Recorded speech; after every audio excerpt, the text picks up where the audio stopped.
Only 2% of you will listen past 1 minute, but this message is still important to share with those who do listen. Banned by LinkedIn, a class action lawsuit in the making. Written by Alessandro Macchi. Video number 3. Please play audio for maximum impact. 3, 2, 1.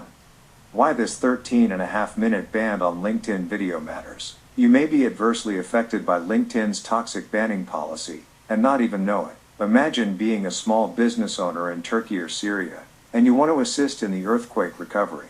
Your business resources are readily available on your LinkedIn page, resources you spent years developing, but your account was either unfairly or inexplicably banned by LinkedIn. Not only were you unable to access business contacts that could help save lives, but first responders could not find you among their connections. Because once banned by LinkedIn, your LinkedIn contact information is blocked from the view of everyone else on LinkedIn. Practically anywhere in the world, if a business associate, a neighbor, or a family member has suddenly been banned by LinkedIn, it could unexpectedly affect you. Don't expect someone you know to tell you they have been banned by LinkedIn. Usually, LinkedIn members are self-reliant people who believe in hard work and follow through, and don't want to burden you with their LinkedIn banning problem.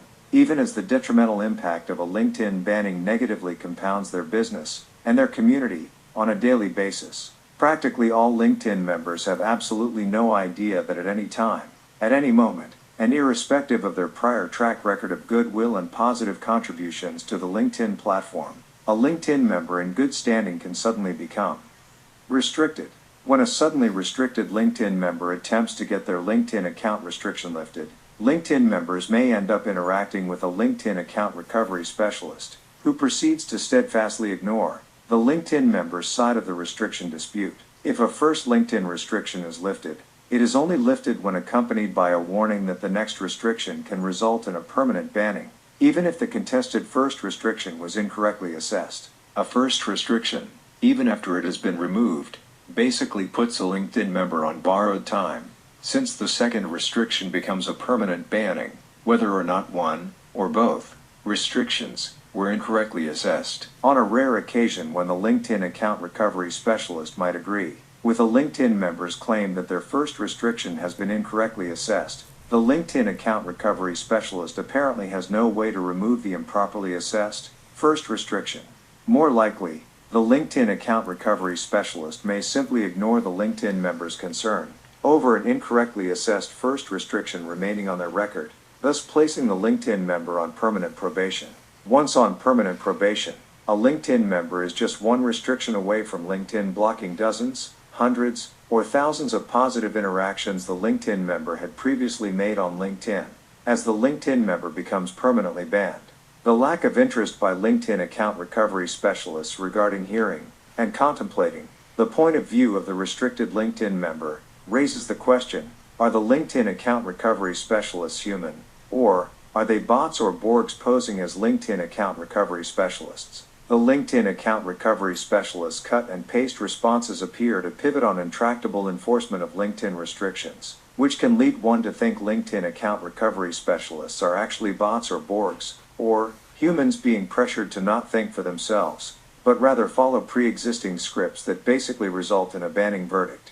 Additionally, does LinkedIn understaff their account recovery division specialists? Are potentially understaffed LinkedIn account recovery specialists using pre-made response templates to ignore what is being said by a restricted LinkedIn member, thus allowing the LinkedIn account recovery specialist to instead focus on their own one-sided responses, meant to uphold a LinkedIn restriction, or permanent banning, at all costs, and in all situations? If the LinkedIn account recovery specialists are actually human, it is painfully likely they are cutting and pasting pre-written template responses that offer nothing more than pre-written answers that justify LinkedIn's first-time restriction, or a second-time permanent banning. When a restricted LinkedIn member points out the reason being cited for a first restriction, or a permanent banning, does not accurately reflect what actually transpired, their claim is usually gaslit by the LinkedIn account recovery specialist, who uses a cut and paste response to condemn the restricted member.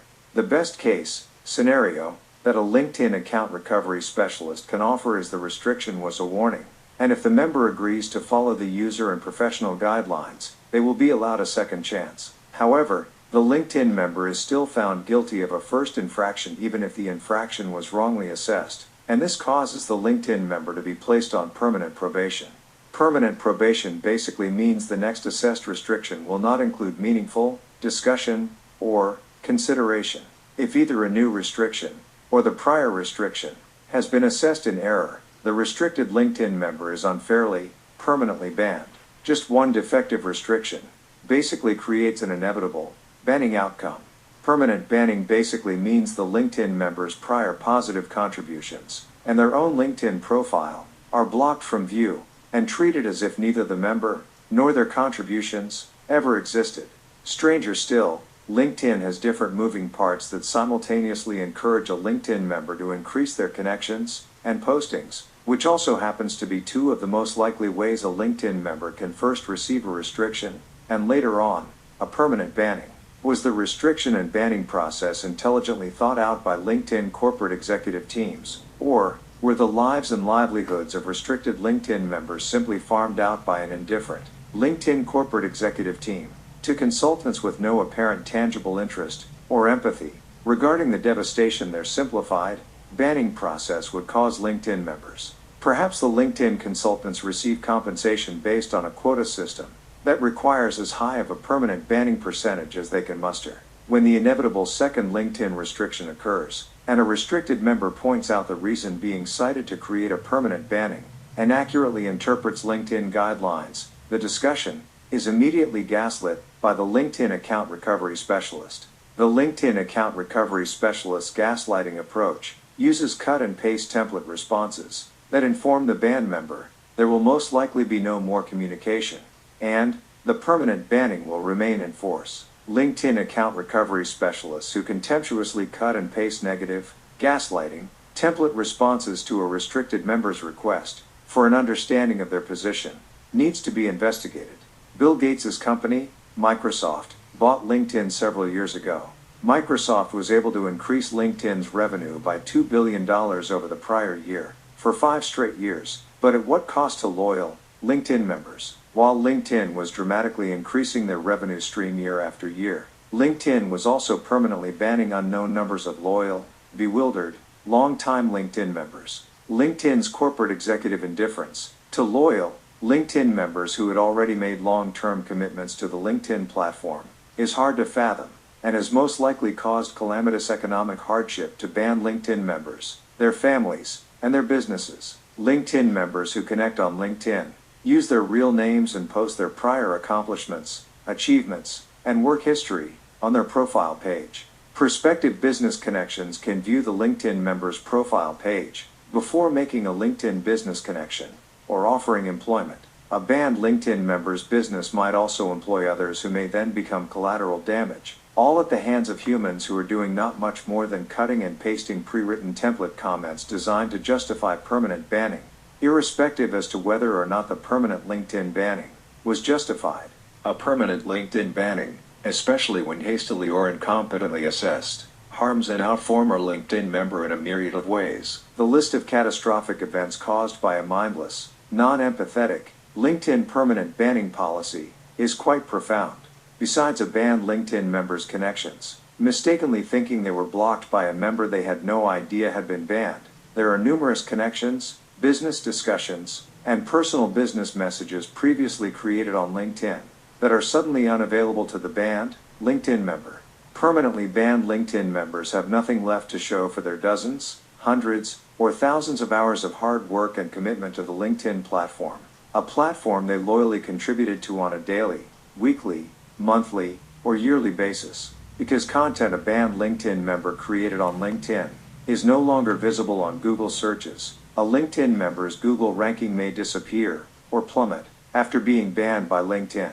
Plus, the banned LinkedIn member can no longer review their own LinkedIn history, connections, messages, or previously written LinkedIn content, posted recommendations given to others, recommendations they themselves received. Nor can anyone on LinkedIn review the banned member's work history and profile page, so they can contact the banned LinkedIn member.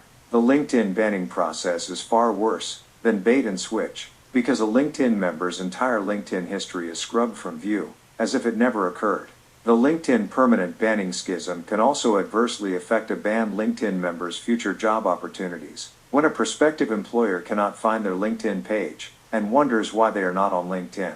LinkedIn banning prison is akin to being in permanent solitary confinement, something an ethical, civilized business entity would only implement if someone was proven to be a criminal, with future criminal intentions. A LinkedIn banning is the same as calling the banning victim a criminal, and in most cases that likely would be liable. There is no other equivalent social business media option in the world that rivals LinkedIn. Yes, LinkedIn is a monopoly that changed its stripes after LinkedIn had vanquished their competition. And for that reason alone, LinkedIn needs to be broken up. If one needs another reason to break up LinkedIn, consider the questionable, long-held belief that as a free service, LinkedIn has no liability to its members, as being pure bunk. Why is LinkedIn a free service? Answer: because taxpayer revenue was used to create the infrastructure foundation LinkedIn relied on, to both offer its services for free and to thrive. Since a quid pro quo exists between LinkedIn and taxpayer funds used to create the communication infrastructure used by LinkedIn to both form and then to thrive their company, LinkedIn must be held accountable when it comes to being fair to their members. Even if the free equals no liability legal claim has been successfully used in the past, it has become evident that ongoing reliance on the free equals no liability legal argument has incented LinkedIn to change its stripes over time, directly causing their product or service to become abusive or unfair to its members. A company that changes its stripes after it becomes a monopoly must be investigated. If LinkedIn members are permanently removed from the LinkedIn platform, and the process used to remove them from the LinkedIn platform is flawed and/or malicious, LinkedIn must be investigated to see when such behavior by LinkedIn began, since such behavior when there was competition to their site would have given their competition a better chance to survive and thrive. LinkedIn appears to have changed in such a way as to leave their members with no post-permanent banning options because LinkedIn first removed all competition by being one way, and then changing after their competition was gone. If free service means no value, then why was Elon Musk sued for billions of dollars over a free tweet he made? Elon Musk was found innocent, but it becomes hypocritical for lawyers to claim that a free tweet from Elon Musk has value into the billions, while the rest of us mere mortals allegedly add no value to the LinkedIn platform with our contributions. Lawyers who have concluded LinkedIn members cannot be damaged by anything LinkedIn does to their membership status because the membership is free has become a questionable conclusion at best that needs to be revisited.